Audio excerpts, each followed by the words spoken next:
In the land of Freya, darkness spreads its wings. A corruption so deep, it poisons everything. But in the shadows, a group of heroes arise. Bound by courage, they'll never compromise.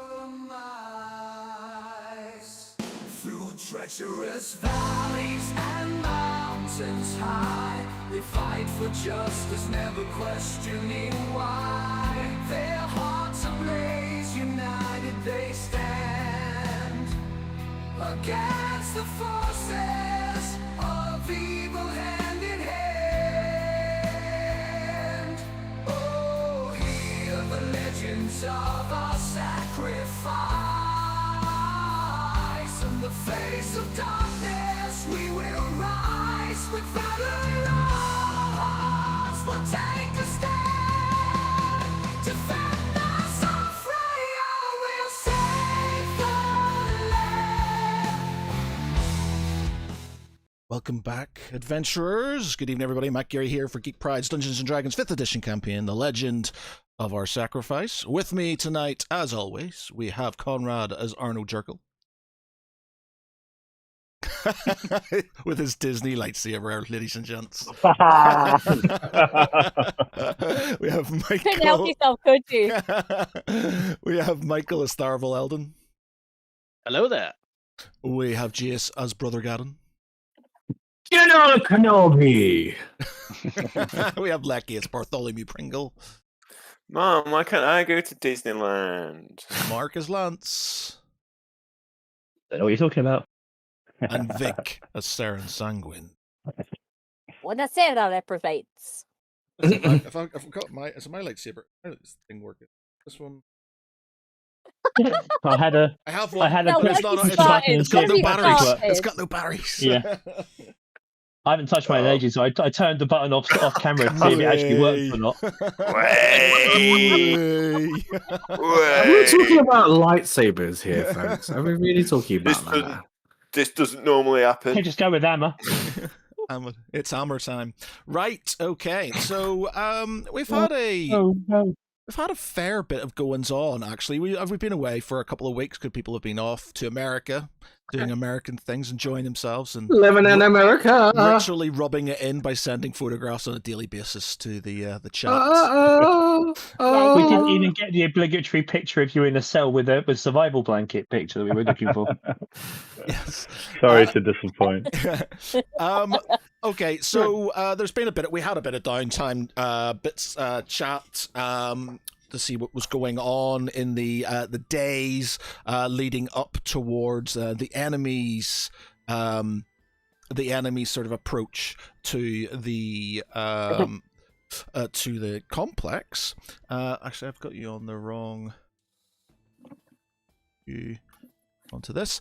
Did you have a boo-boo? Boosh.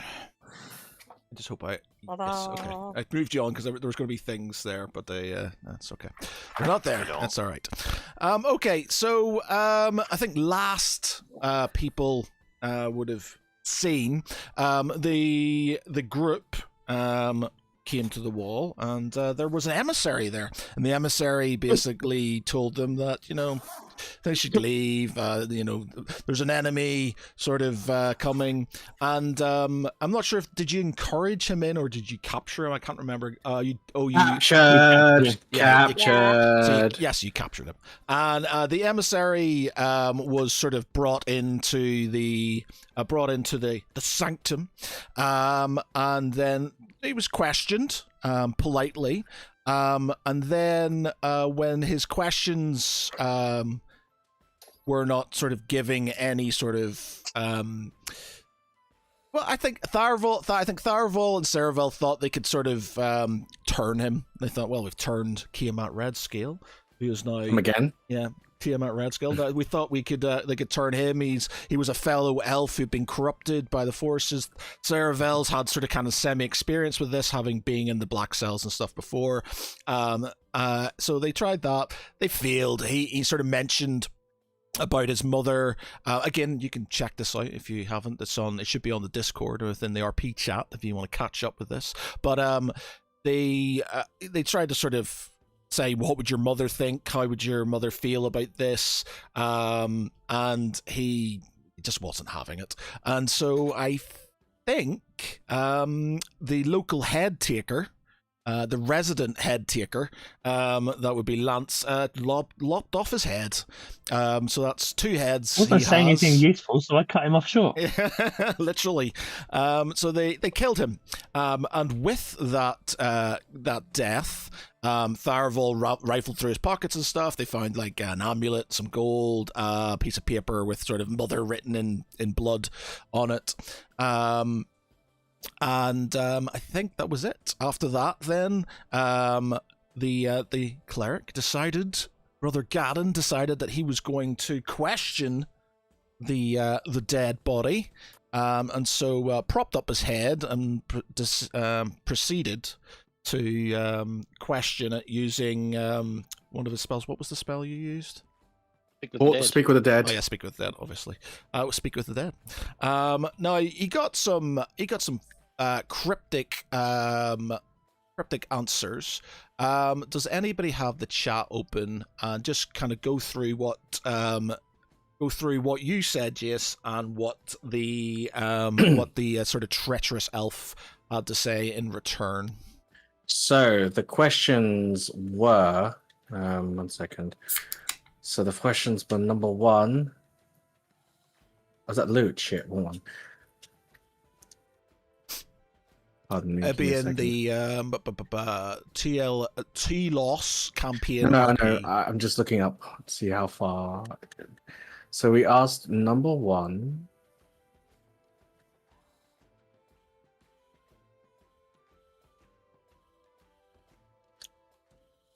No, it's not that one either. Sorry. Shifty here. Oh yeah, no, got it. So what? Number 1 was, what did your army truly mean to gain from treating with us?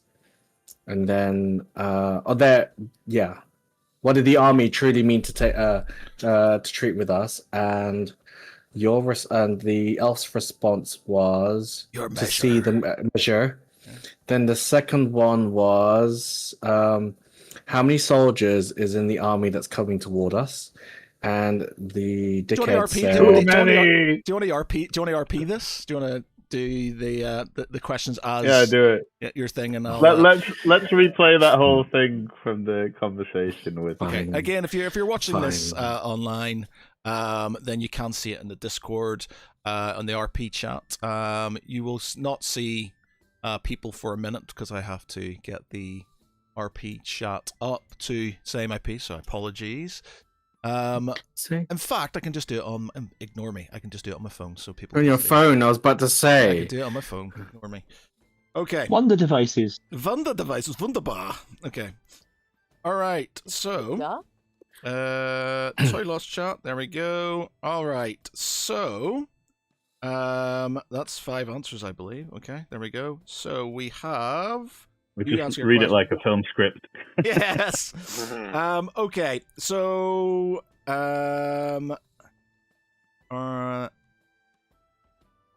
okay.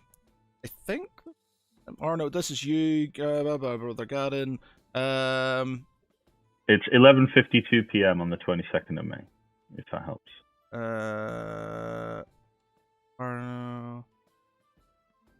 And. Oh, see, that's that one. I would suggest that we go from the questions rather than and then go straight to it. So yeah, so that's it. The questions are 11:52 on the 22nd of May. Oh yeah, so I'll just say you find some money, no doubt, used to bribe people with a few personal artifacts like an elven ring, a torn and bloodied stained piece of paper with a mother written on blood within it, a dried Athusis leaf, and 5-headed draconic pendant inlaid with coloured gems and a black onyx core. And then Gadden flexes his hands after watching the boys mutilate the emissary. When federal wildlings are done, he brandishes out Lightbringer to cast the spell Speak with Dead. to talk to the corpse of the emissary. No one asks the questions in his presence, and if you have something that you want to ask, just write it on the piece of paper, and then we agree on what we ask. We have 5 tries, and he will not be honest, so accept the answer. And so we go through the riff of asking the questions. Arno, in between, and then Arno will be casting prestidigitation to clean up the bodies around the bodies in the area of the ground. And then afterwards, the questions that we do ask after we've deliberated is the following. Saren and Lance left, by the way. Yeah, At this I went point, yeah. outside to clear my head. So it should only be Tharafol, Arno, Tharafol, and Ciravel. And Gavin. And Barty. Is Barty Maybe. in the room? We don't know. Barty was. I was a bit quiet. So let's just say Barty was in the room. So yeah, because I did ask him the questions as well. So Barty, Tharafol, and Arno. All right. So then the first question that Gadon says to the decapitated head of the emissary is, what did your army truly mean to gain from treating with us? The eyes of the head, already open from its decapitation, once lifeless and staring, now scowling, filled with hate. Your measure. It seems distasteful heightist humor still happens from beyond the grave. Gadon lets out a raucous laugh looking at Arno. Don't take it personally. The dead don't have a filter. They have nothing to be ashamed about. And he rubs his hands together and then asks the Severhead his next question. How many soldiers is in the army coming towards us? You see a partial smile appear on the decapitated head of the emissary. More than your walls can withstand. He croaks again with a hint of a laugh. Shrugging, he understood the message to be cryptic regardless of whether the head was friend or foe. You wasn't going to tell us the exact truth, so you couldn't tell your captors the truth? So here's the next question. What special weapons does the army coming at us have? A weapon that is already here, the head rasps with a cackle. His eyes narrow, resisting the urge to play Smash the Pumpkin with the head. What exactly is the weapon? You mean you do not know? Another rasping cackle comes from the animated head. You're welcomed it in. The statement confirmed that what he was thinking, knowing that it was talking about Kiamat, now Traxxas, and his army. Let us continue. I have 2 more questions. Who exactly are the generals leading the army coming towards us? The head, with seeming arrogance about it now, starts to speak. The blades that still rise, you only silenced one mouth. The others roar louder now. Garruk marches first, the iron-eyed who drinks your fear. Ashvine watches the walls fall before they are touched. Nightshade rides with dusk, you'll never see her coming. Thundrax listens to from the dead, he's always finds more. And Bloodbane stirs, she feels what you carry though you do not. But there is one more now. No name, no rank. You made her part of this. With the final part of the voice trails off, and you hear an inaudible dark whisper. The candles blow out and the room plunges into darkness. The whisper bounces around the room, and all but the candles flicker, and there is silence. Smug that the emissary had given him what he needed, he looks to the rest of the party before bringing down Lightbringer onto the head, smashing it. Well, you're done now with you little smegling. And there we go. Very good. Congratulations. Very good, everybody. Well done. Well done. Okay. So, yeah. So we had that. Lance and Saren sort of kind of took themselves off out of the room. There was a little back and forth with Saren and Nyasil outside. There was a bit of flirtation going on, I think, maybe.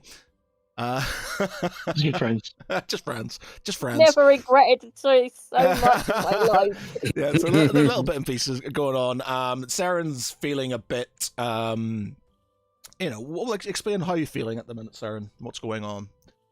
Saren, she doesn't want to be, but she's kind of affected by the elf's words because before joining with everyone, before meeting Brother Gadden on his way to join with everyone,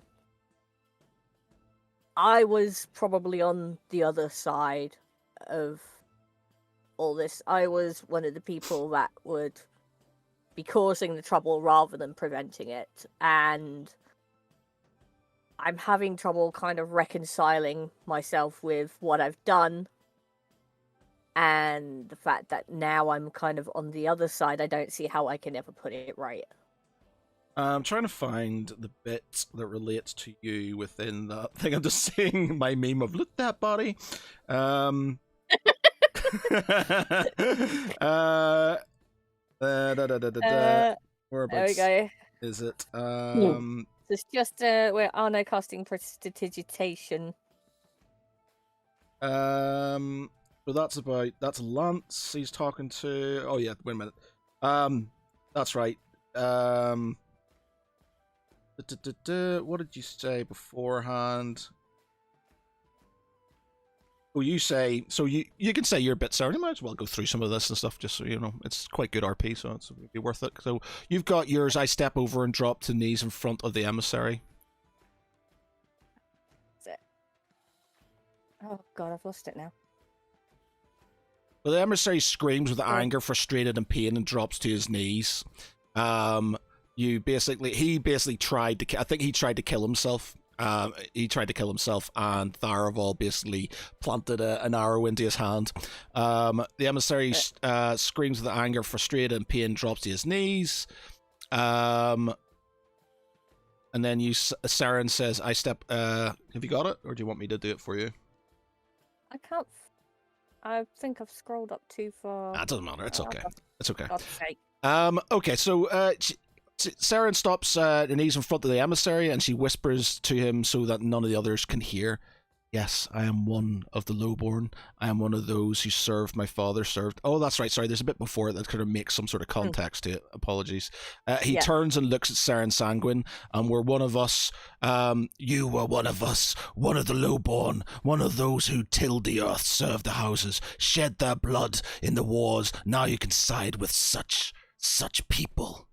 The tortures I had and others received were an awakening, a punishment for collusion with the true darkness in this land. Your gods, kings, and princelings only crave one thing: power at the expense of those who serve. Our eyes are open now, and I will tell my mother when I see her. He goes to cut his own throat with the mug shard, and then that's when Tharaval hits him with an arrow. And then you say, have you found it? Yeah. Yep. And I step over and drop to my knees in front of the emissary, and I whisper to him so that none of the others can hear.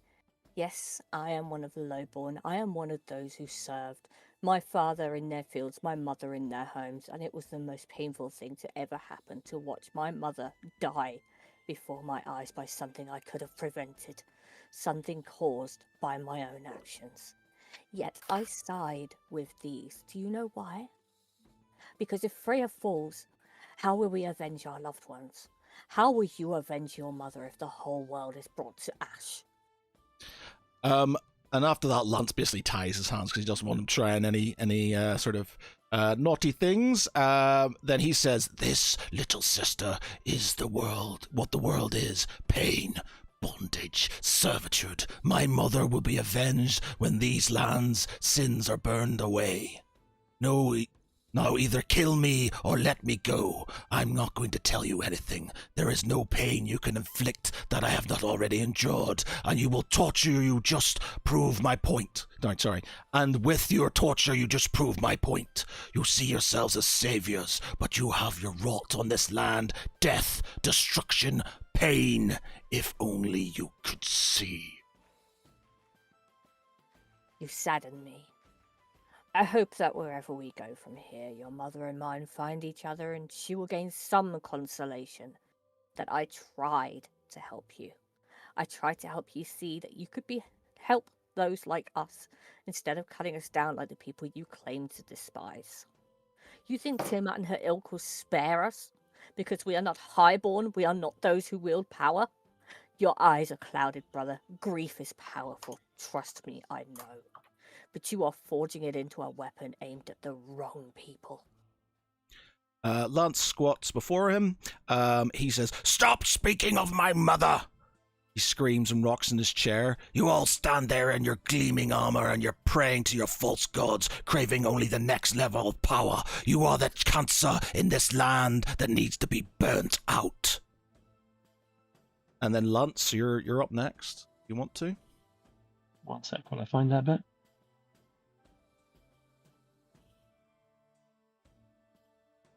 May 22nd, 12:18 p.m.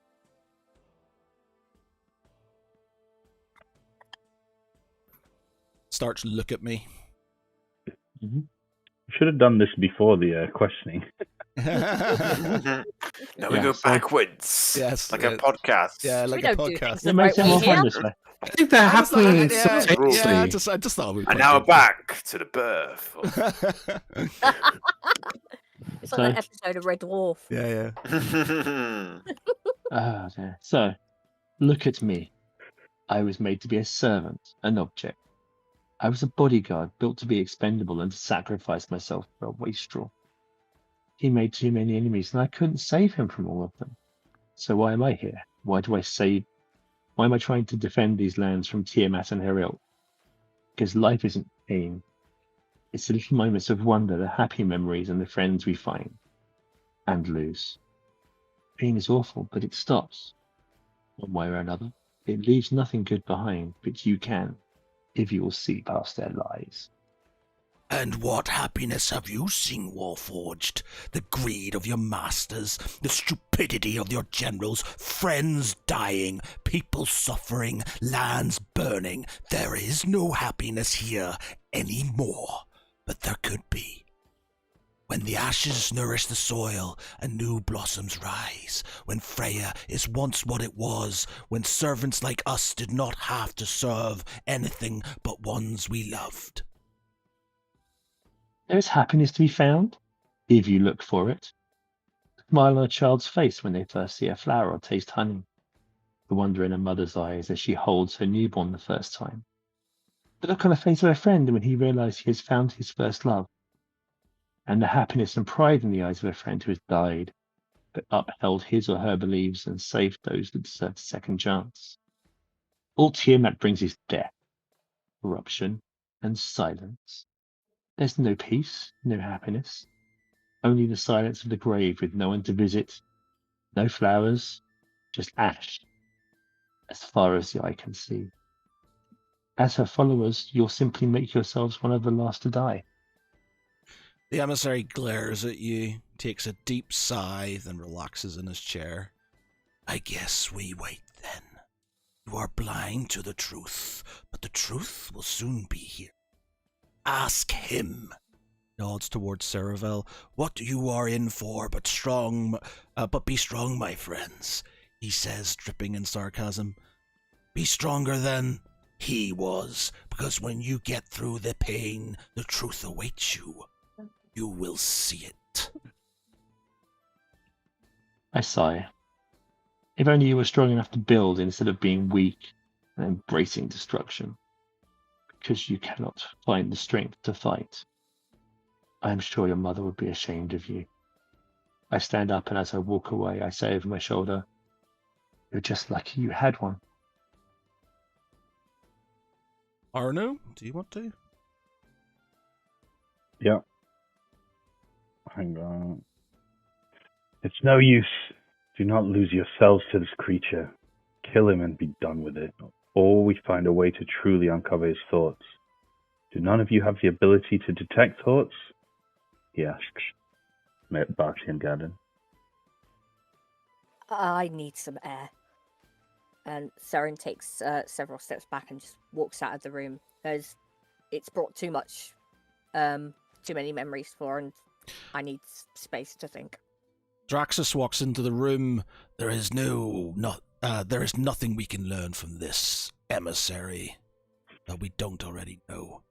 How many there are and what they are means little but to strike fear into the hearts of those arrayed against them. All that matters is the defense of this complex for as long as possible, and if needs be, a plan to evacuate should we need to come. Numbers, positions will only distract us. We accept we are numbered, we accept this place may fall, but we accept we make them pay the price for it. I shrug. And as I draw my axe, I manifest an echo behind him and behead the emissary. Maybe we can learn something from his head now that he is dead. And then I walk out of the room after Cyril. Yep. That's pretty much what we got. Then we have Brother Garin doing his bits and pieces. And then Lance goes out. We have a bit where Draxus talks to Lance outside. He basically tells him that when he was enthralled by the Red Witches, that he kept Draken's body in the treasure hold, or the treasury of Jorah Thrasta.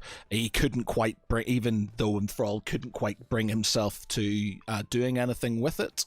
So he kept it in the place where it should be, a treasure, and kept it there. So the body is still there, and he basically entreats that should after this, should anything come of him, that Lance return and find Draken's body. And then we go back to the questions from Brother Garin, the replies, and a scene, and we're back to where we are. So yeah, we're at 1:12 p.m. on the 23rd. so Arno starts here, and he casts prestidigitation over Garin's robes to clean them up, and then he smiles and nods, perhaps for the best. So, do we tell the others the truth, or make out it isn't as bad as it sounds? Hang on 1 second. And then it's terrible. Yeah. Lost it.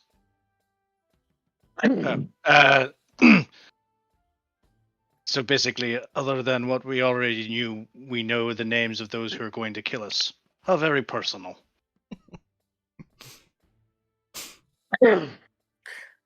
So a sly smile escapes from his face. I won't say anything, and you and Tharivel can just play lamplighter with the others. And then he already, at that point, has decided that he's going to make an exit out. Arno catches him before he says, "You've shown a side to you I wasn't sure existed, Garin. It seems your words of intent are not just threatening bravado as sometimes seems. Effective nonetheless. At least you aren't as quick to pull the trigger as some of the rest of them." And I think this is my last sentence before I actually walk out. And he looks at Arno after continuously casting prestidigitation on Lightbringer until it was clean, and then says, "I'm short on patience. When the wards are overfilled with patients, we have answers we need from the Dedissary." And then just walks out. Oh yeah, sorry, Lance. You've got. No, it's Arno next, I think. Tharivel and Cyril look at me in confusion, like I'm talking about them, and I go, "Lance and Saren, of course," and I wink at them. At which point I walk in behind him and tap him on the shoulder. "Did I pick a bad time to come back inside?" Huh? I was just saying how you'd want to hear this. Well, we don't have long. We have to make some big decisions, of which you must drive, Lance. The repairs are clearly a priority, but the civilians? Look at what losses we just suffered below. We cannot protect these people, and rallying them to fight to their deaths regardless is immoral when we can evacuate them. Also, what supply lines do we still have open? With regards to the civilians, our options are dependent on keeping them safe. With Tharivel and his brother back, we can make a call on that. In the meantime, we lost supplies as well as people in that mess. So we need to find if we are hurting for anything that we can forage for or produce while we wait. Tharbo looks to Arno and nods in agreement. We've wasted precious time with this fool. We must prepare. We have 6 days. Our priorities are critical weaknesses. As you said, Master Halfling, the gates need repaired. We must assign engineers, laborers to rebuild forthwith. Barty is there. Barty, your magical mind may be able to help speed this up. I suggest in the meantime we investigate the moat. It could be a weakness or hide something we could use to our advantage, possibly an escape or flanking route. But we need to ensure that there are no other breach points. While this is going on, we need to train the forces that we have. Tactics, formations, and whatever we can do to raise morale. If we decide the civilians are to remain here, we need to find them. Find them the safest shelter. Otherwise, plan a route to evacuate them. Possibly our fallback could be the fortress in the mountains. If we have time to send out scouting parties as the enemy nears to gather more information or slow them, then we shall. We could assign someone to investigate the rest of the temple. There could be more to this place that we're unaware. That could be a risk or give us tactical advantage. If we must and have time, then and only then should we train the civilians. But as Lance said, their safety is paramount. I would say a good place to start is identifying a group of civilians to strike out for the fortress. They can pass through in order to find safety. Other groups can help to pile rubble and obstruct the moat and the northeastern wall. Barty could possibly scry on the enemy on a daily basis. We could also set up teleportation circles in the event of evacuation. Point. Sarah walks back in. My eyes are really red and look like I've been crying, but I pull my hair in front of my face so you can't really see it. And trying to avoid any questions about what was wrong. Oh, he's dead then. What did I miss? Other than your chance to make him leak red water, very little.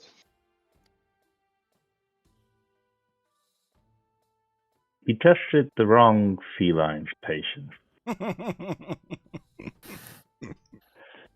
And then he turns to Tharivel and he says, "Listen, my skills lie little in the ways of masonry, martial tactics, or scouting, but more in charm and subterfuge, as you know.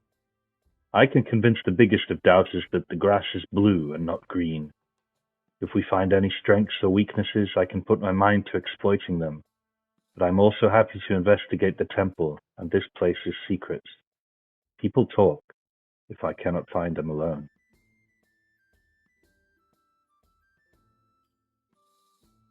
It is possible that you can help soothe those who are spreading fear and uncertainty, Arno. I believe we all know what is needed of us. Myself and Cyril will make our way to the moat and report back any findings ASAP. Anyone is welcome to join. Okay, so we've got a few little bits and pieces here. Yeah, but we can just finish the next 3. Yeah. Okay. Yeah. Sorry. Yeah. Carry on. Yeah. I'll go out and mingle, keep my ear to the ground for anything suspicious. There's a chance for anything untoward right now, and we can minimize it if we catch it early. I will go and speak with our favourite dragon. Maybe he can assist me with rallying and training the troops and building up morale after our recent debacle.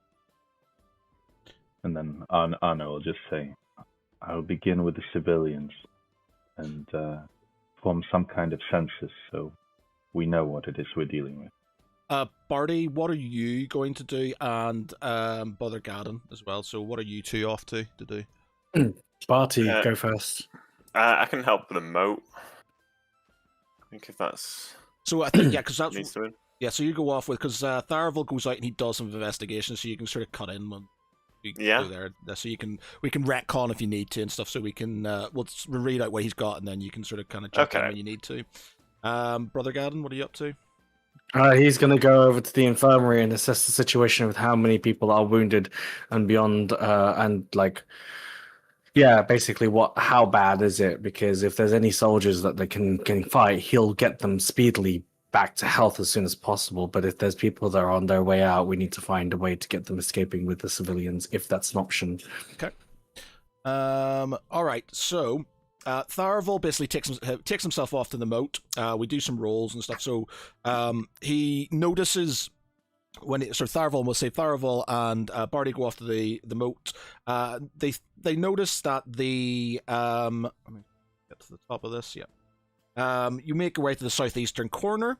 And you notice that there's a bit of subsidence in the moat, the bank having collapsed into the water. You're unsure currently how badly.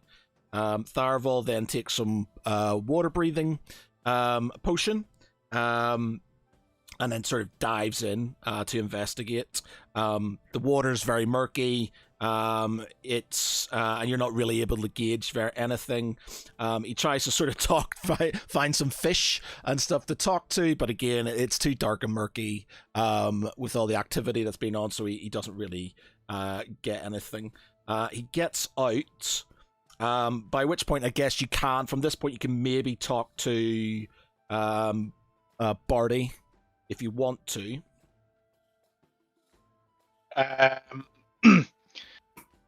Yeah, so I think at this point was You go Tharavel out, comes up you go out. and he couldn't see anything. There's nothing of note with Maya with his elf eyes. He would probably then say to Barty, "Is there anything that you can do or see? We may need to repair this or see how extensive the damage is."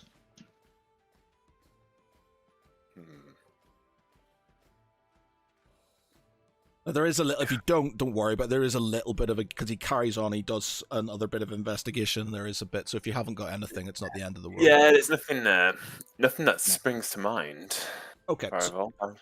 So you go over and you sort of start looking around the inside of the walls, and you notice that one of the outbuildings has collapsed. Yeah, I think. I can't remember if we actually investigated the outbuilding. Don't think we did. You didn't investigate it. You just sort of, you said, the brother look at each other and swiftly returned to Lance. I was like, okay. Well, yeah, I suppose we can. Barty might stop you and be like, "Hang on, chap. you want to do anything?" Yeah, I suppose we like investigate the outbuilding. Okay. Do you want to roll me? Roll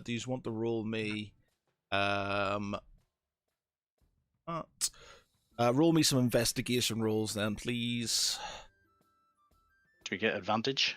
Well, who's got the best investigation?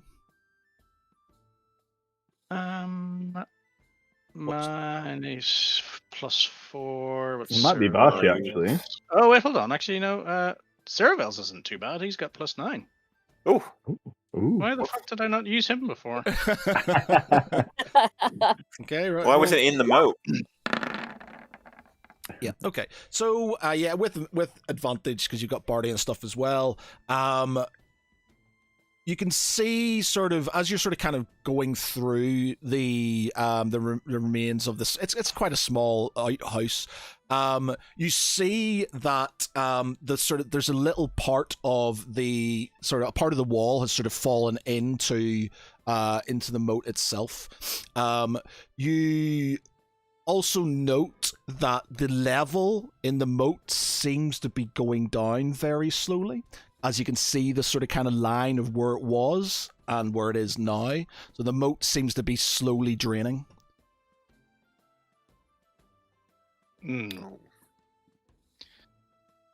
Oh dear. We're going to need a bigger moat. Oh, terrible. Terrible. Yeah. So I don't really know what to do. There's not like loads and loads of damage. It's just a bit of, you can see it, but it's like some of the rocks have sort of gone into the bank's gone in. You're not 100% sure what it's like in the sort of place itself, how filled in it's being, but you do notice from the bank when you're investigating it that the water level seems to be lower than it would have been. And it's not been a hot day or anything, so you're not, obviously it's not being evaporated or anything, so. I think basically we need to fix the subsidence as soon as possible, and to make sure that, or at the very least make sure that it doesn't get any worse, because again, we could just end up having the entire moat flooding into the actual complex itself. Yes, it would be bad. This is bad. This is very, very bad. Is there anything that you can you rebuild, or Nothing that won't just temporary, unfortunately.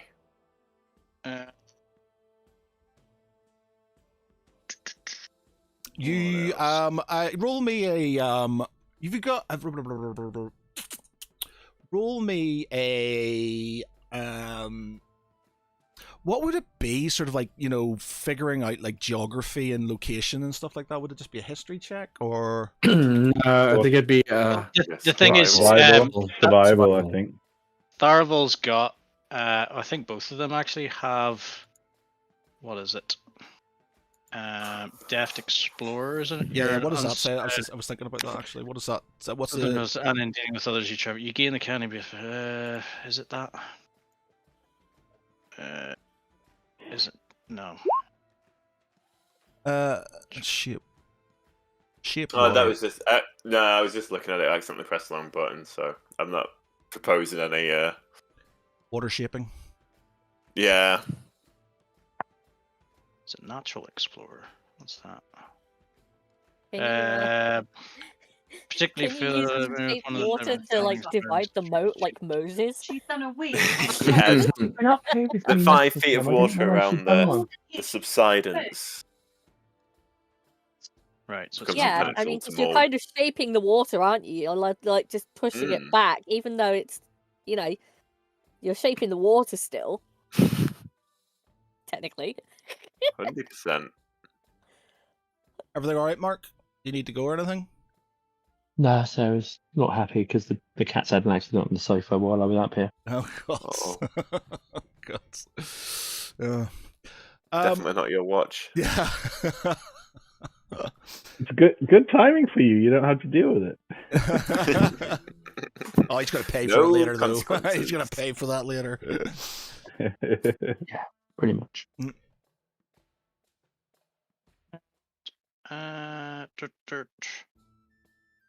thought there was, or it's probably, I'm looking at the wrong one. I think I was looking at Wanderer. You exit memory of maps and geography, and you can always recall the general layout of terrain, settlements, and other features around you. In addition, you can find food and fresh water for yourself. Okay. I have other You, people. with that in mind, you're very aware that where you are and where the sort of Hydra's lair, the sort of what are the catacombs, is underneath it. So, you know, that potentially wherever that leak is going, it's probably going into that sort of void. Right, okay. So it's going to be damage caused from the substructure, basically. Yeah.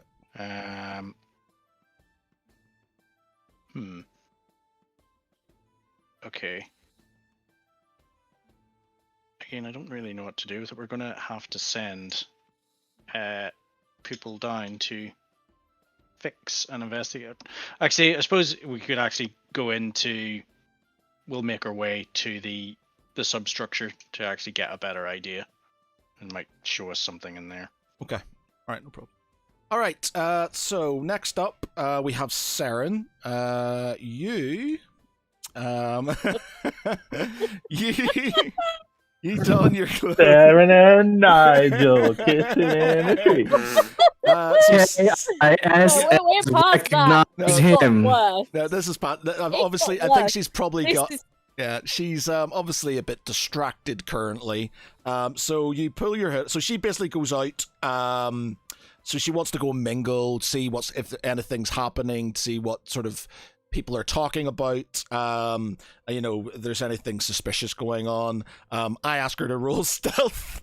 She gets a nat 1. She gets a nat 1, but with a 24, so she must get like super bonuses for her stealth. But as we always play, a fail is a fail.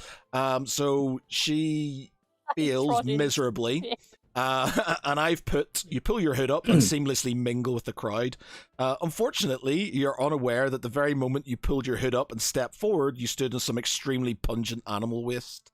You smell the near vomit-inducing odor, but are confident it must be the great unwashed masses around you, as no self-respecting rogue or assassin would intentionally give their position away so brazenly. 1 minute, sorry. Remind me later. You try your best to look inconspicuous. People seem to be moving away from you, and you hear a few say, "She stinks." Indeed, some little kids known for their lack of inner monologue turn to their mother and say, "Mummy, why is that strange woman who smells looking at us?" The mother throws up her hand to her mouth and hurries the kids away. Indeed, this seems to be a recurring theme throughout the day, and the only information you're able to obtain is the realization that you've stepped in shit. Do we have like a? Damn it! Do we have like a place that we're like calling our headquarters for? Yeah, you can go and wash up. So, but you've wasted a day basically. You've wasted a day. And so they all see me basically coming into the headquarters, stinking and swearing under my breath, and like taking my boots to the nearest like basin to try and clean them off. Okay, so you've done that. That's your day done. We then move over to Lance, who goes over to find Draxus. So he goes to go and speak with Draxus. You find Draxus with his retinue, who says, "Warforged, you are still to join us for some light sparring." Actually, I thought we could make things a little more interesting while we prepare for our guests to arrive. Would your troops like to join me and do some sparring with the Temple Guard to help them to prepare for what is to come? We can let the conscripts watch, and then they can train with the regulars. And possibly, if you were interested, we should indulge ourselves a little towards the end. So you basically got a little training relay going on, like Chinese whispers, but with training. And it says that the Draxus calls his retinue to attention, bows his head. "I am at your service, Commander." I believe it will do us some good to learn what we're all capable of before our uninvited guests arrive and ask us to dance. Let's head to the main area, and I signal to a nearby guard to go and fetch the temple guard to meet us there. Yep. So you've basically got 2 days. You've got 2 days worth of training. You've got two good rolls, one crit success. So I will add that on to the trip quality and stuff. You've got basically militia, conscript types, regulars, dragonborn are on there, and then the temple guard are sort of top of the tree. So I'll knock them up. I've also got to add in numbers from the ones that you've recruited from the surrounding areas as well, actually. So I will give you them later on. So that's that. Then we have Arno.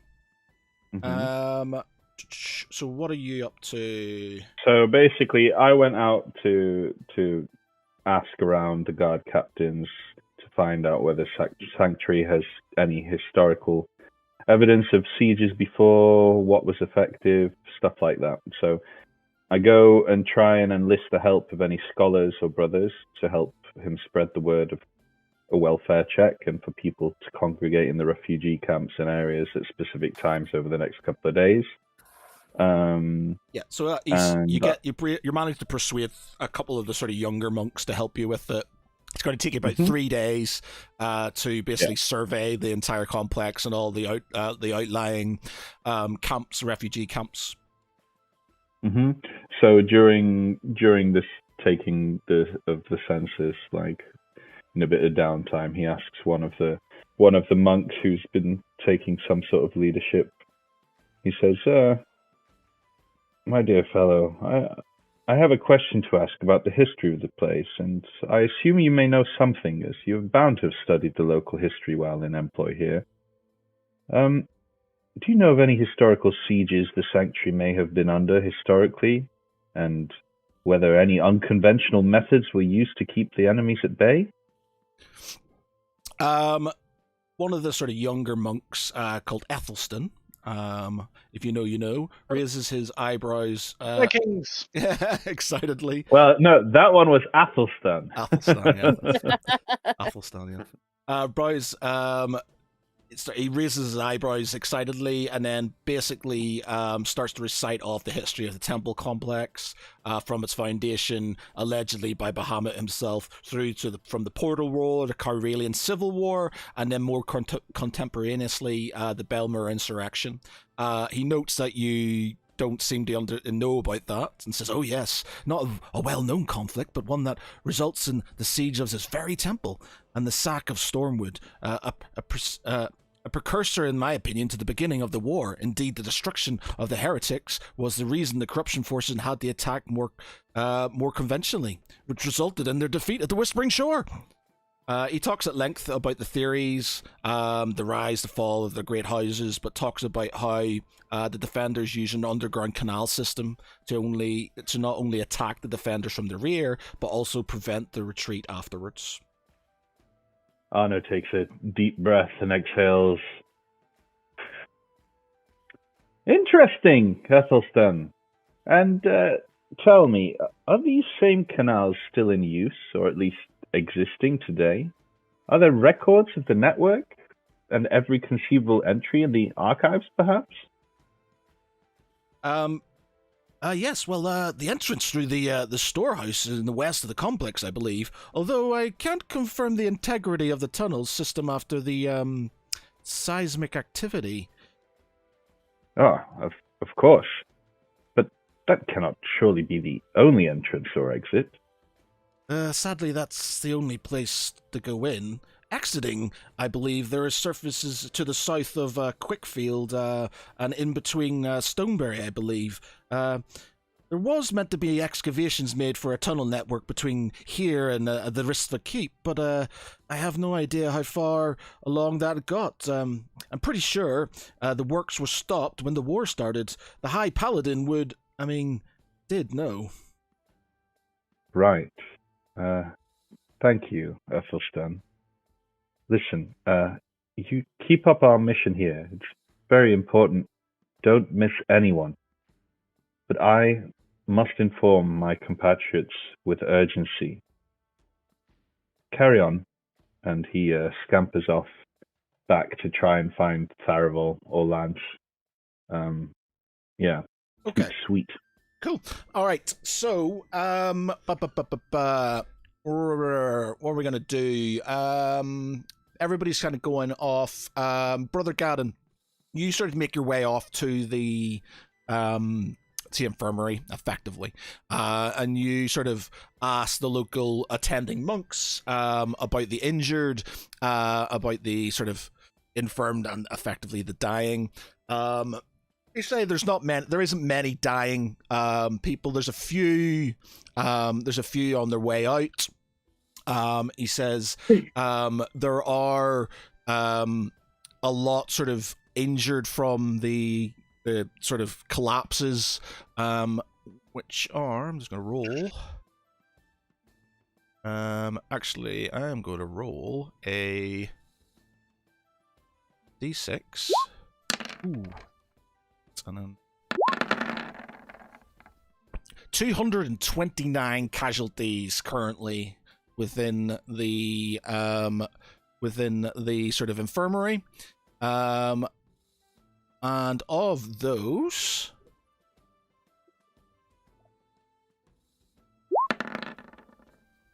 90 of them are soldiers of,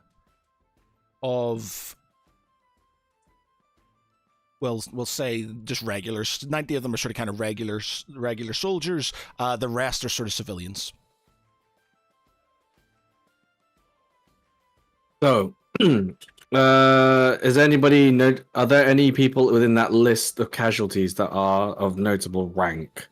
And it doesn't mean to be military either. He's also looking for skilled craftsmen, laborers that they happen to know. So we've got 90. I will roll. No, of them. I guess it's 200 and something, wasn't it? Oh, so they casualties. 229. Because from the 229, he's looking for like key individuals that could potentially, change the course of whatever we're trying to do. Whether it's fixing something, and it happened to be like the master engineer. Okay, so you've got 18. We'll say there's 18. You get sort of kind of pointed out to specific members of the community. You've got one of the commanders of one of the battalions that sort of man the walls. You've got a couple of the local stonemasons. We'll say you have. What else will we need? You have.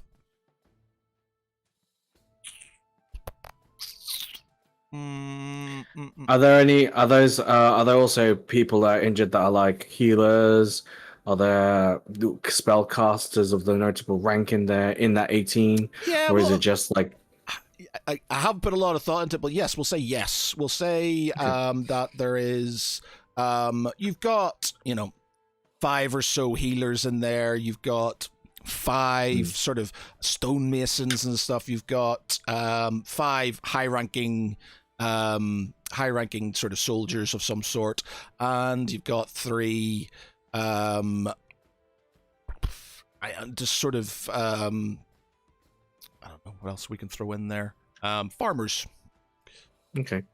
But they're like popular, well-known. They have sway. Yeah.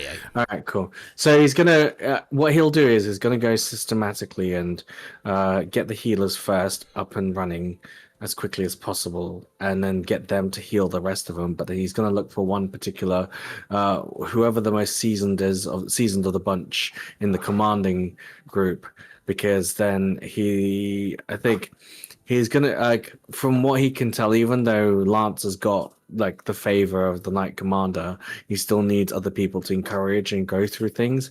So perhaps if he can find that if there is an injured high-ranking commander in that list, then he's going to want to help him out and basically tell him to put extra effort in supporting Lance. So, and I think then afterwards, the healers can then probably start going through filtering the 90, then the 229. And that's probably going to take him most of the, because he wants to get as many people out of there as possible, and whoever's dying, he'll triage them to one side and help the brothers basically see them off, and then from there on in, make sure that the infirmary is ready for basically war. Okay. There's a one of the commanders who was in the sort of meeting with you all and was sort of a bit more was scoffing at Lance being in command. He's there. He's one of the injured in the infirmary, so he would probably be a good place to sort because he had doubts. Mm-hmm. So I think after healing the healers and then getting them on their way, then he'll go and tackle that individual. So do I need to do anything for healing the healers other than casting spells? No, if you want to, I can expend the slots needed. Yeah, That's well, all. I'm just saying, how much does your spells? Because it's just sort of how long you're going to take over these things and stuff. So it's just. Oh no, they'll be quick because they're all instant action. So it really depends on the severity of the wound that you're inflicting. So how many can you? So basically, how many can you heal from your spells? I have. Let me just double check. So basically, it's how many, because you have to have a long rest. So effectively, when your spell slots run out, that will be the next day, and then you're healing on. 4, hang on, 7, 10, 13, 15, 16, 17. You can spell set, but the level 5 onwards you'd keep for somebody else. So yeah, I think you can probably expend like the high level one, so like cure wounds at level 3, for instance. You'll expend that on the healers, Right, okay. to get them up and running as quickly as possible, and then he'll start being selective about who he'll heal for, like, you know, the commanders. But he's going to start off with this individual here. This is the one that scoffed at Lance being the acting knight commander. Okay. All right. So, you know, I will say you take a day then to sort of kind of get the main ones out the door, as it were, and obviously heal the scoffing. I don't know if did I name him. I don't think I did. I don't think I named him. I mean, I was going to say, I'm happy to roleplay it out to get him that. We did name him, actually. We gave him a comical name, didn't we? Didn't. What was it? It was. Oh, it was something really stupid, wasn't it? Brother Vandross. No, that was another I think, one. yes, yeah. Vandross is the one that looks like. No, Vandross looks after the infirmary. It's the other dude. Right, yeah. I don't think we got we've got Stanley the quartermaster, and we got Brother Vandross, who was running and stuff for him. Okay, so yeah, he's unnamed currently. I may have named him, but you know, you can give him whatever name sort of you wish. Yeah. But like the goal here is that if he's scoffing, I want him to turn around and basically full around support him, get him to rally and be a second Lance and pull everybody together so we can do things quicker. That's what I'm trying to do. Okay. We should have a brother Gay and a brother White as well. Like, Harry White and Marvin Gaye. Brother Gay, Just let's get them. They're gonna be in there because then we also, I think, you know what, Earth, Wind, and Fire were 4 people, weren't they? So we're gonna have to we healed Earth, Wind, and Fire there. So, oh god, you're killing me. All right, let's go talk to this whining detractor. So after healing the healers and I've made acquaintances with all of them, with Earth, Stone, Wind, and Fire, he then moves on to this. He notices the whining little brat of a militant man, and he just stands over him. He doesn't know what the injury is, but he can tell he's hurt pretty badly. So, Matt, what does he see? And I can roll a medicine check. Yeah, but no, it's okay. Don't sort of. It's fine. You go over and you notice him, and he's you know, as you've encountered him, he's not super pleasant anyway. He's barking orders at the monks who are sort of kind of you know, running around quite like chickens without heads. You know, headless chickens, just trying to get things done. He's generally being sort of unpleasant, and then every now and again sort of wincing as you sort of kind of see him holding his belly. You know, you see it. It's red. You know, it's bandaged. He's got his top off. It's bandaged. There's blood there. And he's looking white, but he seems to still have the energy to be a douchebag, basically. So as he hears him barking out orders to the poor brothers and the monks around him, he firstly roars. So he's going to need to make a charisma saving throw. And so let me just check to see what the ability is. My charisma saving throw for roar is. I'm guessing it's going to be more than 13. So. 8 plus my proficiency plus my constitution. Yeah. So he failed because it was 16. Yeah. So he's already roared, which means that he is afraid of me. So you come up and you sort of kind of let out a mighty roar, and he just instantly stops and looks at you with absolute sort of kind of fear. Does he wet himself? yeah, he does. He wet himself. Yes, he does. He wets himself. Hey! Okay, can I wade in? Yes, you can. So, it looks like here our whiny little toy soldier has decided to do a piddle on top of his bleedy. Come here then, let me go inspect your wounds whilst you've been so energetic enough to start barking orders at our poor monks. And so he immediately he just shirks off the hands that are covering his belt and then starts prodding gently, but still enough force to be able to make him wince at the wound around him, inspecting. And he goes, now, if you hadn't had pissed yourself, I'd say that you'd had a better chance of actually healing quicker. But because you decided to be a pissy pants and piss all over everybody, now you're not going to heal as quick. If you don't mind me asking, what is your fucking problem speaking and shouting away at these poor monks who are already overworked?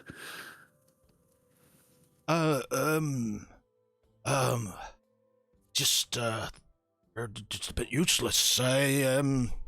Trying to take command. Nobody here seems to be doing anything, and I'm bloody hurt. There's a reason why you don't understand what's going on. Because these monks are trying to figure out who's the most hurt of the bunch, and you're not dying of like some form of like stab wound or, you know, a fireball to the face. So you're able to still be alive, and then you're not classified as the critically ill. Good for you, though, because I'm able to come and alleviate some of this pain, but also I have an agenda in mind. And my agenda is this. You feel useless right now. Maybe we can get you up to speed if you promise me not to be a whiny little shitbag and help my friends get the job done of protecting this temple of devotion like a good soldier that you are. Would you promise me that? Yeah, roll me persuasion with advantage. I'm not good at these. Says the person with the charisma at 5. Persuasion. We got have advantage. Yeah. Okay. Oh shit, son. Yeah. Okay. So he just again he's slightly he's very intimidated by you. He's very embarrassed that he has wet his knickers, and he just nods his head. Good. Okay. So I'm going to do this. I'm going to rearrange your organs in the most nicest of ways. I could have done it a bit more harshly, but you've decided to be a good little boy. So I will rearrange your organs and make sure that you're fit and healthy. Once you've done that, you'll need to clean yourself. I would cast a spell to do that, but I think you need to do the shame of cleaning yourself up. And then you're going to go report to the nearest bastion and report to Lance immediately to support him. Okay? And with that, he casts level 3 Cure Wounds and rearranges his organs. We will call him let's call him a commander. The commander just looks down at his sort of bandages, sort of takes them off, feels that he is cured, gets up slightly sheepishly still because he's obviously wet. He gives you a bit of a salute, all the while sort of kind of making sure that nobody can see that he's wet himself, and says, "Thy will be done, sir." Wait. And then he casts prestidigitation on him. I feel bad. What was your name again? Commander Garrick. We'll call him Commander Garrick. Commander Garrick. Off you go then. Okay, Commander Garrick. So he sort of his face sort of lights up. The embarrassment sort of goes away from his face, and he gets his jacket.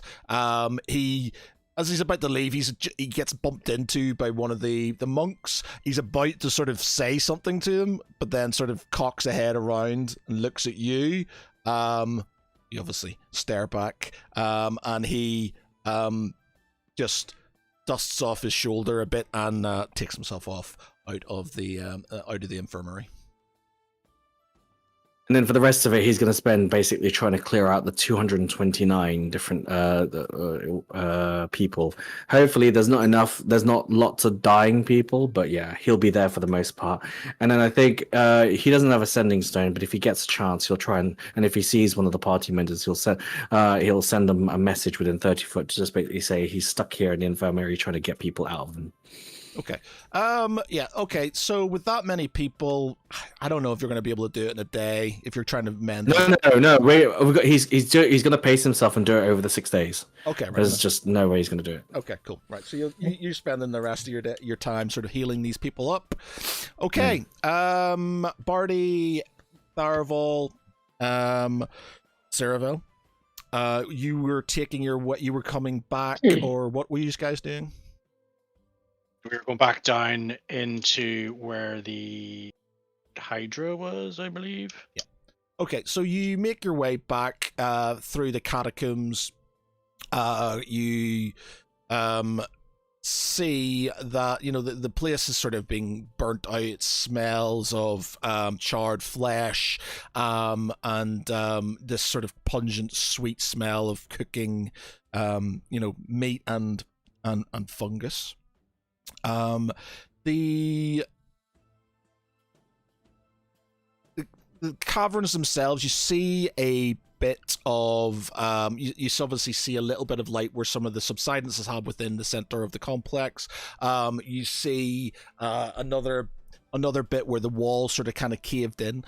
You move down towards where you believe the moat sort of is overhead, and you sort of kind of look up and you see and bearing in mind this place has been fairly flambéed, you see a very long sort of streak of wet coming down. So whereas there's a lot of black char along the walls and things where the creature was, you now see it's sort of being cleared, and you can see trickling water coming down from the roof of the caverns.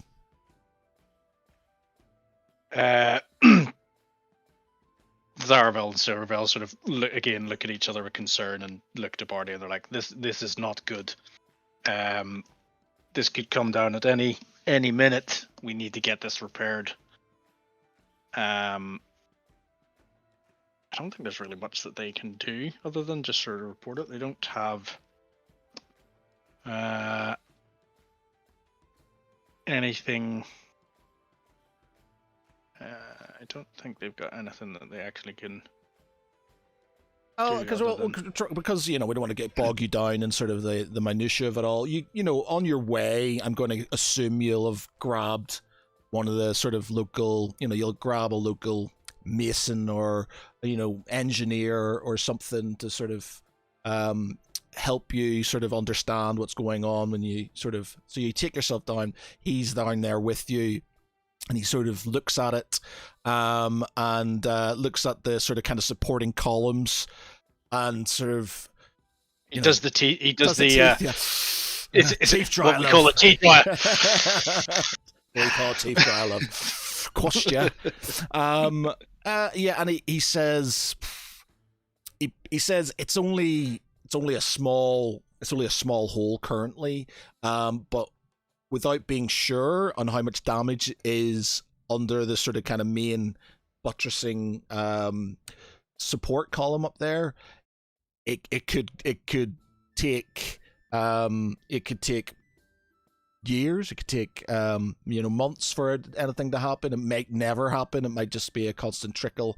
But the moat will slowly shrink as time goes, as it fills. There's enough space, and he suddenly looks, there's enough space in this area for the water to go without it sort of doing any major damage to the rest of the thing. It's just that we will not have a moat. And if we're under siege without a moat, that's potentially a problem. So if that hole gets any bigger, and then he sort of says, he doesn't know, depending on how many people, how many sort of masons we can get, how many people we can get down here to help build some scaffolding, get up there and fix it. Anywhere between a couple of days and weeks, all depending on the resources we have to fix it. Tharavel sort of they sort of nod at him and say, "Can you get to work straight away? And we'll get you as much help as we can. This is urgent. The moat is one of our biggest defenses. If we don't have it, we're as good as dead." Okay. Right. So, let me have a shifty here. So, we'll say you've spent a day doing this stuff. The next day will be you trying to sort that out. You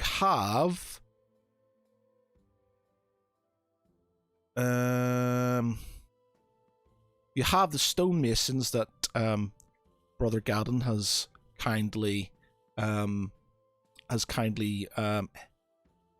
healed. And you have there's a fair few civilians and stuff around that you could potentially use or get him to use as labor if needs be. Roll me. What am I going to need you to roll?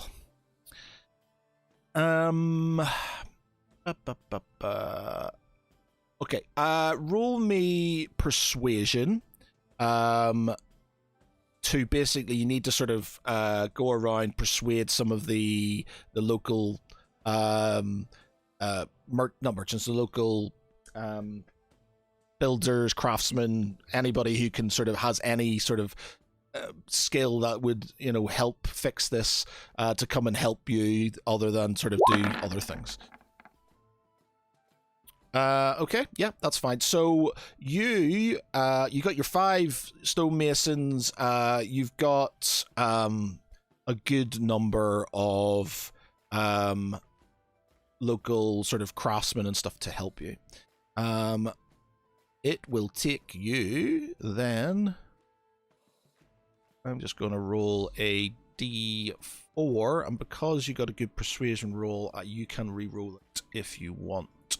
So this is how many days it's going to take. It's going to take 3 days. Except Reroll. You want to re-roll it? Yep.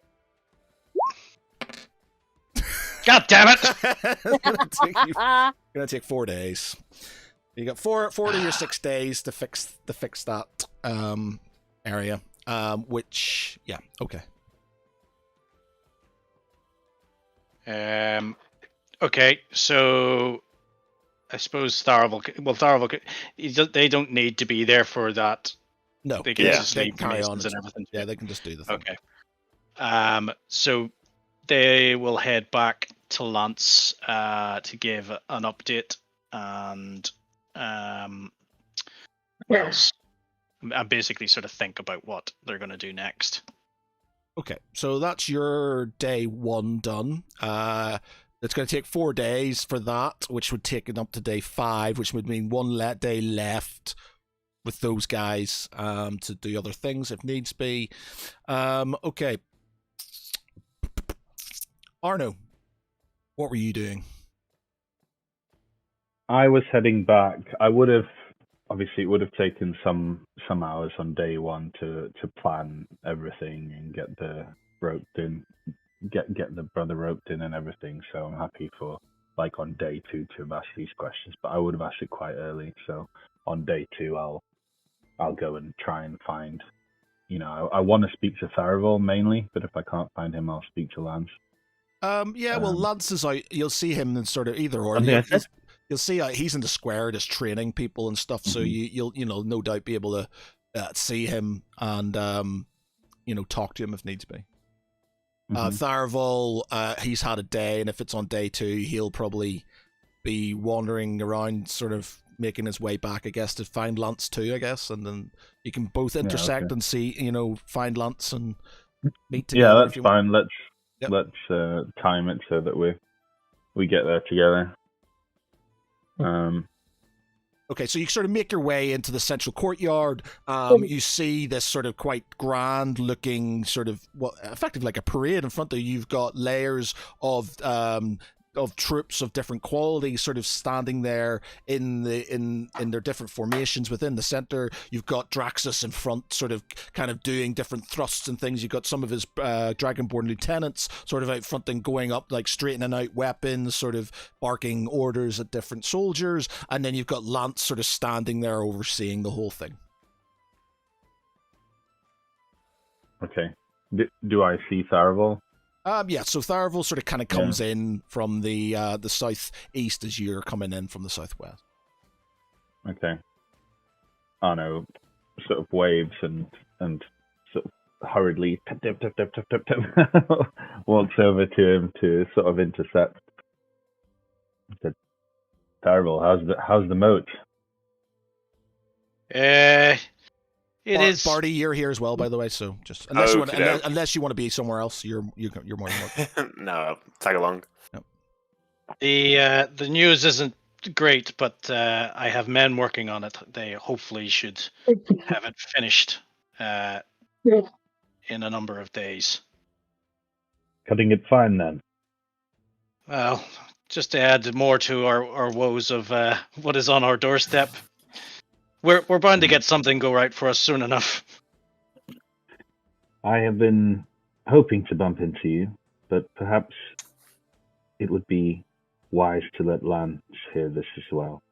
Let us... I manifest an echo next to you and I say, this is probably a better option than when people can't see us talking, since I'm stood up there, but obviously I have the option to be able to manifest, don't I, if I'm not looking, if I don't see from where I am. Yeah. So how are things going at the moment? What's the news on the people and on the defences? There's still a lot of work to be done. I imagine I won't get through the civilians in full until probably the end of tomorrow. But they are listening. I hope not to be missing too many, and then we can make an assessment. But the reason I wanted to speak with you all, or at least both of you, is I have uncovered some other information. I've been speaking with some of the scholars who are helping me, and I inquired about the history of this place, any previous sieges, and by Lord, did that man waffle on, but I did still manage to get some answers that we were interested in, and I needed to speak immediately. We need to treat this with the utmost concern because I believe this is a path which we need to ensure is not going to leave us exposed. He mentioned that in the last siege, the defenders used an underground canal system, not only to attack the defenders from the rear, but prevent their retreat afterwards. And I asked if these still exist, and he says that they must do. He mentioned the entrance to these canals is through the storehouse in the west of this complex. We aren't sure about the integrity of the tunnel system within, but he believes that is the only entrance in this place. He says, exiting, it surfaces to the south of Quickfield, in between Quickfield and Stonebury. But he also made mention of something very interesting. There were plans for more excavations, for a tunnel network between here and the Rista Keep, but he had no idea how far along those excavations went. If our enemy knows of these tunnels, or if they don't, it is to our advantage, but we must scout them immediately. Turn to Tharavel and Cyrabel. I hate to ask more of you, but could you maybe find Cyrabel and between the three of you maybe stealthily evaluate those tunnels and if necessary set some traps just to ensure that we're not caught unawares if someone uses them? I'm going to... sorry, go ahead. Yeah, so I'm going to say... Cyrabel will sort of say that these is going to be a double-edged swords, brother. These could be used to get people out, but unfortunately this could let people in as well. We may need to send forces to the west to keep the entrance disguised, protected. It's either that or we blow the tunnels if they are not already subsided. Well, let's start off by evaluating if they're actually still viable or not. And then we can figure out from there what our best steps are. My thought was more that if there's time to set up some hasty traps in case they're exploring it as well, at least that would give us some chance to know while we decide what's going on. If we're lucky in some ways, they could be impassable, which would at least reduce the number of dimensions we have to consider on our defenses. If they are passable, then yes, we will need to consider how to best use them and when and how to defend them. But I think first thing we need to do is we need to evaluate what's going on there and see what state they're in. Would you agree? Tharavel agrees. He sort of nods and says that we can't be sure of the condition of these tunnels, but sending out forces in numbers to defend them, it will only draw attention to their whereabouts. Yeah. We will go and we will. Well, Tharavel was actually he sniggers and he's like, our first job is done, so we were looking for the next bit of work. And he sort of looks to Lance and is like, I suppose you're the boss now, my lord. And he sort of bows. He's like, you do not need to ask of us. You are in command here. My friend, I will always ask because we trust your judgment. Yeah, I will always ask because we've been through too much together. But I trust you both, and I feel that Sarah will be useful, if nothing else, in being sneaky, possibly in setting traps. And overall, I just need people I trust to evaluate those tunnels, because if we need to be worried about them, we need to know now. The sooner we know, the more time we have to evaluate what we need to do about them. Sorry about this, my missus is talking. I agree.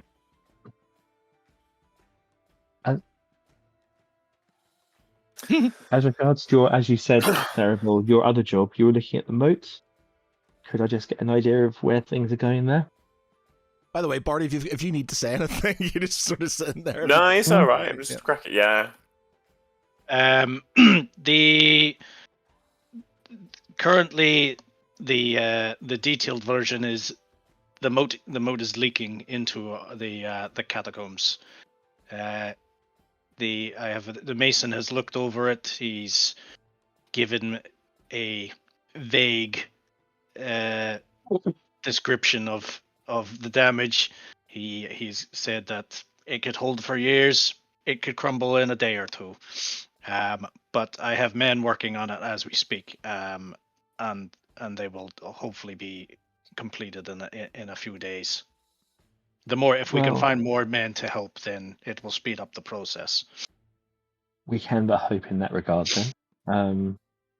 And it's something to bear in mind, at least for the rest of us, if we encounter those that can help there, then maybe we can direct them towards that to try and get everything shored up. If we lose the moat, it becomes an awful lot easier for them to gain access to the fortress, and that's not somewhere we want to be. Again, if we can, at some point, if we, as a backup, we could possibly use these weaknesses as a trap in itself on a large scale. If we are able to lure the enemy into the catacombs, we could flood them and drown them all in mass. But there are options that it is an option that we can think of for the future. But I think for the time being, I think with the damage we've done as well, my fear would be if we flooded the catacombs in a hurry, that we may end up subsiding and undermining the fortress itself. We've already seen some of the areas where the damage that was done and how it's affected people as well as the buildings themselves. I think we should be very careful about anything other than a large effort. The repairs are underway, and as I said, they will be hopefully done in a matter of days. Mm-hmm. That's good to hear, and that's a relief because obviously we're on the clock. Obviously you have your work cut out for you. Is there anything that I can do to help, or shall I focus on the troops at the moment? I've got our favourite Dragonborn helping to train them. We're doing sparring and training with the High Guard to pass down to the common troops, and if we have time, down to the those that we have dragooned. My thoughts at the moment is, as much as anything else, to try and inspire them a little bit by seeing who they're fighting before them. We don't have the time for a massive reorganization and retraining.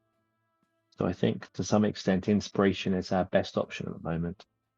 So I'm going to try and remain visible. I'm going to do some sparring with Draxus as well, and just try and model positive behavior and inspiration for them. If I can rely on you guys to keep an eye on and keep me informed about all the details.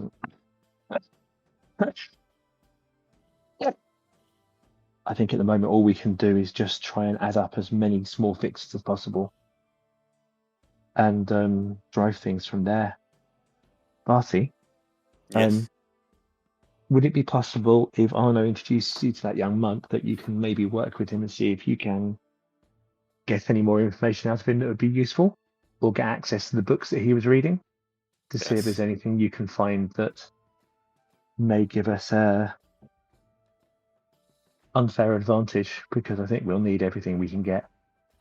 Or at least try and figure out the state of these excavations that were planned. There must be record of these somewhere. If the High Paladin knew, there was nothing he knew that he didn't write down. Exactly. So obviously you'll make sure that you have chance to access his quarters. Yes, I can endeavour to find out what the enemy may have known about them. And what our friends knew about them before they got eaten. That would also be good, since we can't ask them anymore.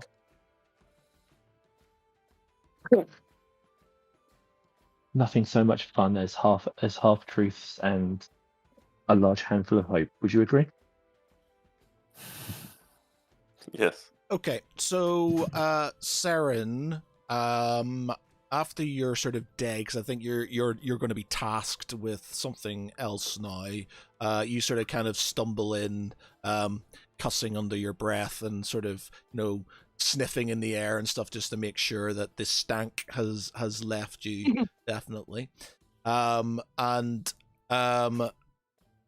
basically, you want Saren to go down the canal system. To join Tharibel and Tharibel as well. Yeah, to go down the canal system. You've got Barty going to basically talk to Brother Ethelstan and try and find anything that regards the additional tunnel towards the Ristha Keep. Barty, what are you up to? That was what Barty's doing. It was me, yeah. What do you mean Garden? Sorry, Garden's carrying on with his medical things for the next sort of kind of 6 days. Arno's continuing to case the joint. Oh yeah, and Arno. Yeah, I've still got 2 days of the census, and then after I have completed that, I'll sort the groups of vulnerable versus people that are able to and willing to fight, and yeah. All right, so I'll give you. Actually, no, we'll do the tunnels first, and then I'll give you that. So tunnels wise, we'll do this just before we finish. So Saren, actually, Barty, because we seem to have done very much with you. You've been very quiet today. If you go to find Brother Ethelstan, who sort of hurriedly running around different places with his little sort of parchment piece of pen, trying to talk to numbering. You sort of see him hurriedly writing things down as he's counting different people in different areas. He provides you with the ledgers that he has in for the complex. He also provides you with the area of the library, the archive, where he found out the information about the canal system itself. So by all means, if you want to peruse those documents, you can. Cool. Yeah, I'll get to work on that.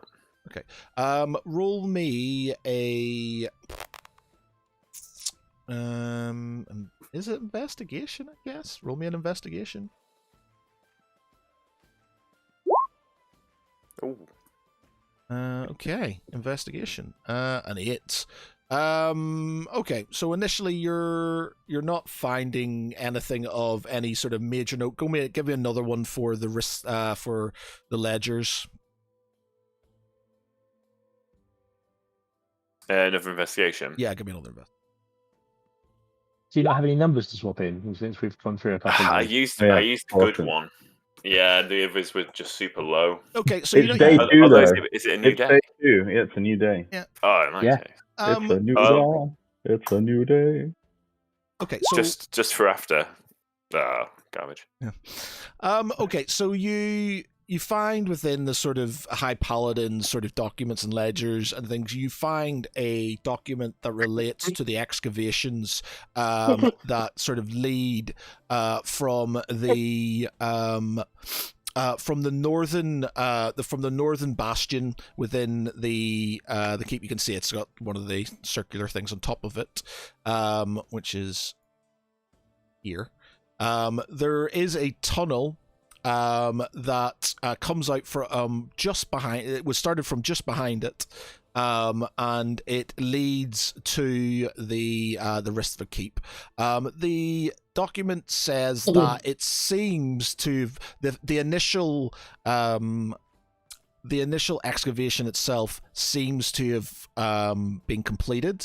It is not a wide excavation. That was at first, it was just a pioneering expedition to start off with, but there's enough to get sort of maybe 2 people abreast down this tunnel all the way to the Ristva Keep, which comes out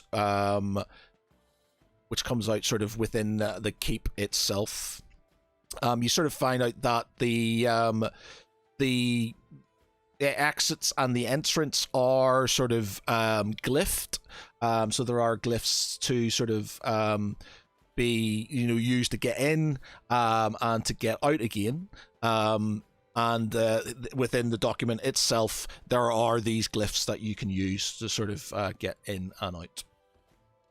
Okay. Password. Cool. I'll go relay that information back to Arno and Lance. Okay. So he passes that information on to you both. If you have anything to comment on it. My main thought there would be to ask if he would be willing to locate and identify the entrance and open it for us, so that we can look at doing some exploratory ventures down there, because it might be a good way to evacuate some of the civilians. Yes. I could look at changing the glyph potentially as well to shore it up. Well, if we start off by getting access to it and seeing what condition it looks to be in, then we can start to plan what to use it for. Very well. Okay. So you sort of make your way to effectively the temple gardens, and you're wandering around trying to find the where the entrance is along the sort of kind of wall of the sort of the northern bastion. Roll me an investigation. You can have advantage because you've got a sort of a vague idea of where it should be.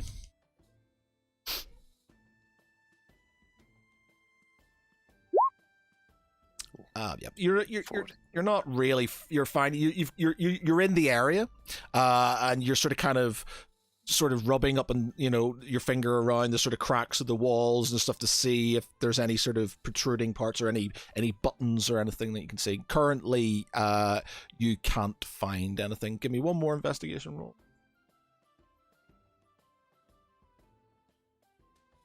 Oh, that's the wrong button. Come on.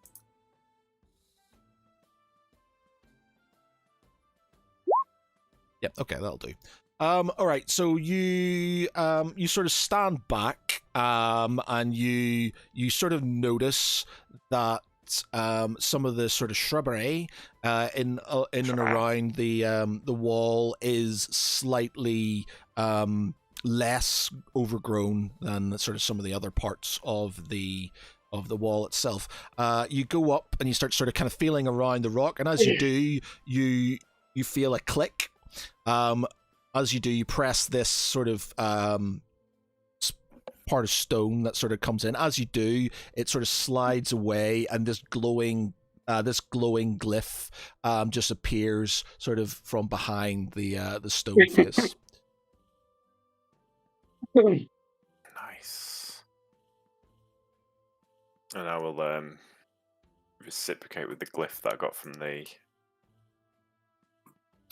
document. Okay, so you sort of kind of you've got the template effectively, and you sort of do a Doctor Strange thing with your hand, and the glyph sort of responds. It sort of flashes green, and then the stone sort of kind of parts, and you see some stairs going down. As they do, these sort of torches sort of automatically light up as you sort of look down. So cool. Are you going down, or are you just looking for the entrance to tell everybody where it is? I'll have a little look-see. You've got to go. Yeah. Yeah. Okay, so you sort of make your way down. They're relatively steep. Roll initiative. They're relatively steep stairs. You roll me a perception check. The mimic. Okay. As you're sort of kind of walking down, you miss the trick step that most castles have, or most fortifications have, to sort of prevent soldiers going up and down stairs easily in single file, and you basically clatter down. You sort of miss your step. Your foot goes down where you think you're getting used to it being a certain depth for each step. This one's bigger. You put your foot down and you trip to go down. Now roll me a dex save. Oh boy. Ah, switch that to a 14. Okay, I'll give it to you. Yeah, so you sort of kind of catch yourself off balance. You sort of kind of start to slide down these stairs, but you grab a hold of one of the braziers that sort of had lit up. You burn your hand slightly, and you take a little bit of damage, but you right yourself before you clatter down these stairs. This place is a death trap. Best get Lance down here.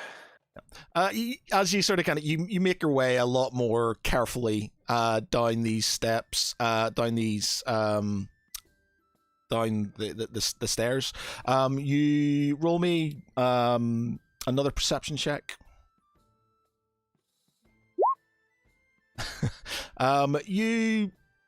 You're not really sort of picking up on anything else. You can roll me a history check, I guess. Oh yeah, now we're talking. Yeah.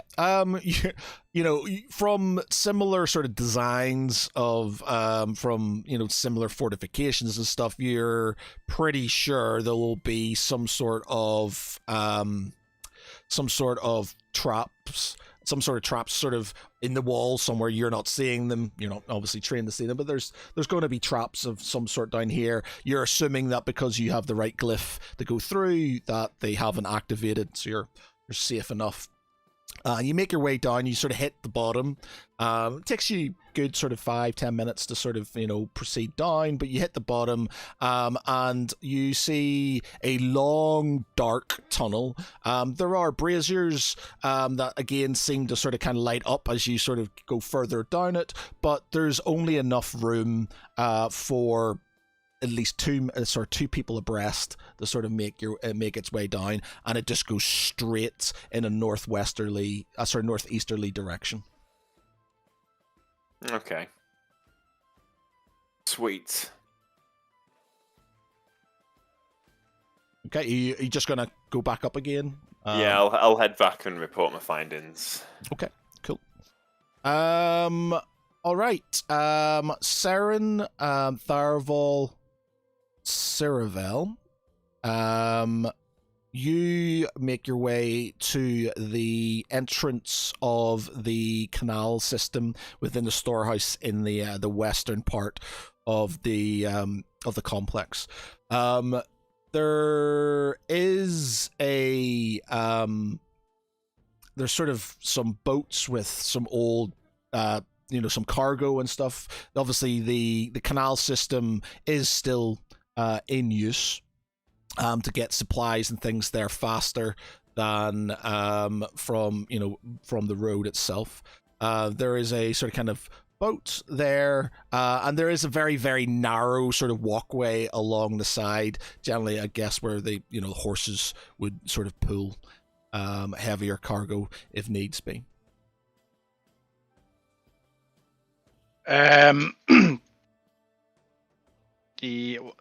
So we're picking up all that without having to do perception or anything like that? Or? Yeah, it's fine, yeah. Okay. So they make their way further down the tunnels, just to basically sort of see how far along they go, and try and find where they go out. Okay.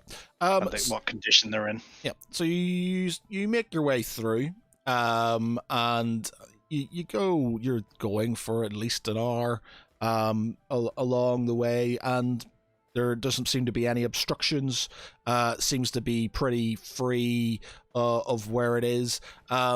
It takes you out to the west, which would probably take you. Let me see if I can get maps. It is going to be this one, I think. Boosh, boosh. Yeah, so it is going to take you. So you see Quickfield and Stonebury. So it's about 5, 10, 15. About 15. It's about 15 miles west. So in between. So you're looking probably about. I will put a little dial rectangle or something here. The exit's about there. And what you have is well, you won't see this, but that's probably where the map says an hour will probably get you sort of 5 kilometers on.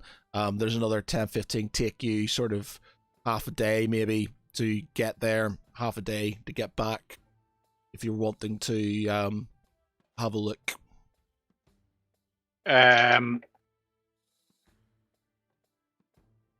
So to get to the end, you mean? Yeah, to get to the end. It doesn't look like it's obstructed currently, no.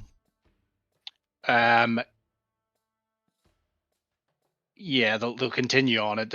I think it's better to check now. Yeah, Yeah. fully explore the tunnel and just make sure that it is safe and we're not going to be 100%. running into anything. Okay, so you make your way through it for the rest, you don't encounter anything. You see as you're sort of kind of going through it, you see some of the cargo boats coming in the other direction. You see a couple of sort of horses and stuff coming in. Some of the supplies and men and stuff coming from Quickfield and Stonebury, where you sort of ask for help, are coming in from that area. sort of to make their way in. And you come to the exit, which is sort of kind of near the main road between Quickfield and Stonebury. The canal itself carries on, and it sort of makes its way to the west to go to the main sort of kind of river that goes sort of north. This, the main thing is it was the main sort of waterway to get supplies from Lightview, what was Stormwood, down Stonebury, and then to the main sort of thing of Mythwind, Waterside, and further south. Again, obviously, cargo could come up north from the coast, make its way up, and then come in that way as well. So it's a sort of highway for goods and stuff like that. So it sort of goes underground. It's above ground from this point onwards to the west. We'll draw a line.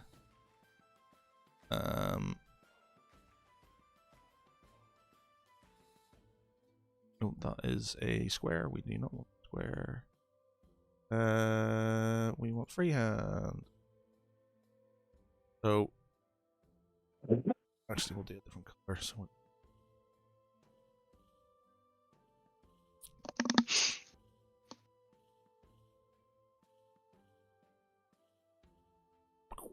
okay, so you've got this sort of above ground thing, and the canal then goes along the river after that stuff. But the red square is where it starts to go it goes underground and then makes its way into the sanctuary itself.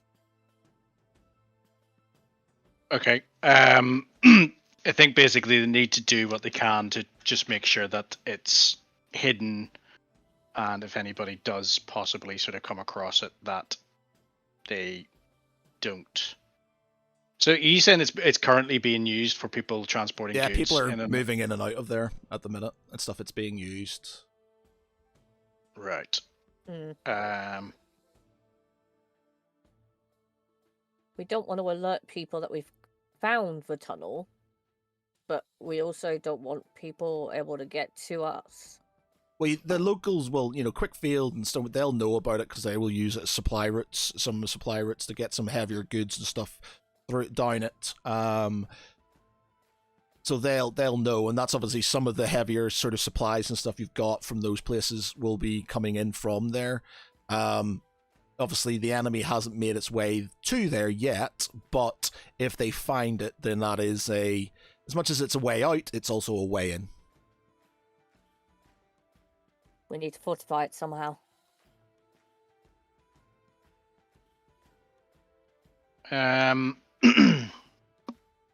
We basically need to try and hide it or reinforce it,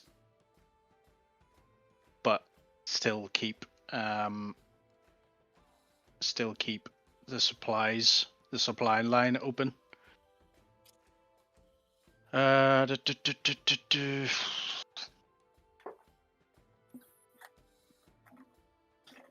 I mean, short of having someone posted here to keep watch, but by the time we send back word, it could be too late. We could, Cerevel says, your idea about the, using the moat to trap the enemy, why not do the same here? We keep it open. We entice the enemy to come through here, and then we blow them to hell. That is an idea. It is a bottleneck that at either end will be easily defended, but if we have a large number and we can close off both ends, we basically have them trapped. Exactly. Possibly dead. How do we go about doing this? Perhaps Barty has, or Brother Gaznan, or even Arno knows some sort of spells that we could do something with. Failing that, we can always get Lance just to hit a few walls.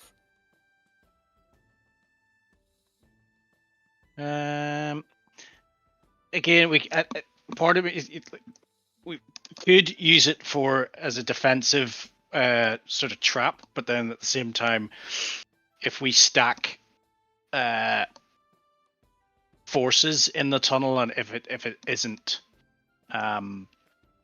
found, then we can actually send the forces out to once they commit to attacking the sanctuary, and we can attack Ooh. them from behind as well. Yeah, we could. So we have two options here. We'll have to discuss it with the others, I think. Yeah, I think we need to. I think we need to head back and discuss again what the options. There's little that we can do to keep the tunnels hidden, as they are a main supply line. So I think it's a matter of just seeing what the enemy do. If they manage to get into the tunnels, then we need to have a fail-safe that will trap them in. You may recall that Kivi is an Earth Djinn and has granted Arno specific powers associated with stone. Ooh. Well, I mean, Okay, so we'll move things forward. How much time have people got, by the way? Because we can probably knock this out, get this out of the way and stuff. It depends on if people want to carry on this in downtime or if you want to get this sorted now. I should probably think about going to bed. I've not been sleeping great for a while, so. Okay, cool. All right, well, we'll carry on in downtime then. So I think what you'll do is you'll make your way back, and then the conversation will be about the tunnel network that hits the rest of the keep and what you're going to do with that, the canal system to the west, what you're going to do with that, and then you've got a couple more days of doing some bits and bobs around fixing the northeastern wall, which still needs sort of some attention as well. Let's get people back here.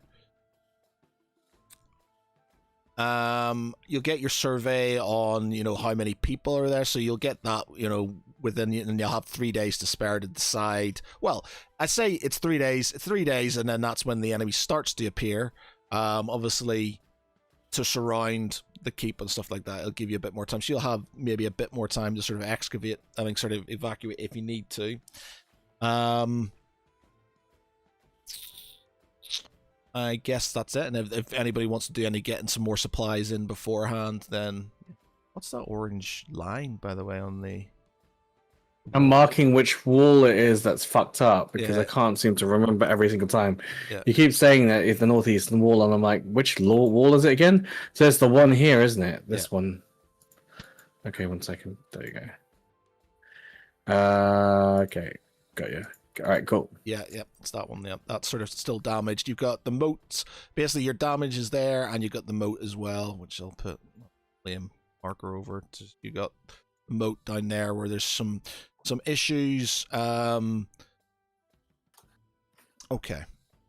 right. Anybody want to say or do anything before we call it a night then, and then you can finish off the rest of the downtime in Discord. Downtime. Downtime it is. Downtime. all good. Cool. Nice. Arno, All can right. Tell us more about how Kivi makes him rock. Yeah. Hard. Yeah. Well, he's a rock. He is a rock bard. A rock bard. Yeah. Emo. Stone Cold Steve Arno. Somebody extinguish the lights. Turn up the lights. Okay, well, great one, nice one, ladies and gents, very good. For tonight, I've been Matt Geary. With me has been Conrad as Arnold Jerkel. 4 letters, 1 word.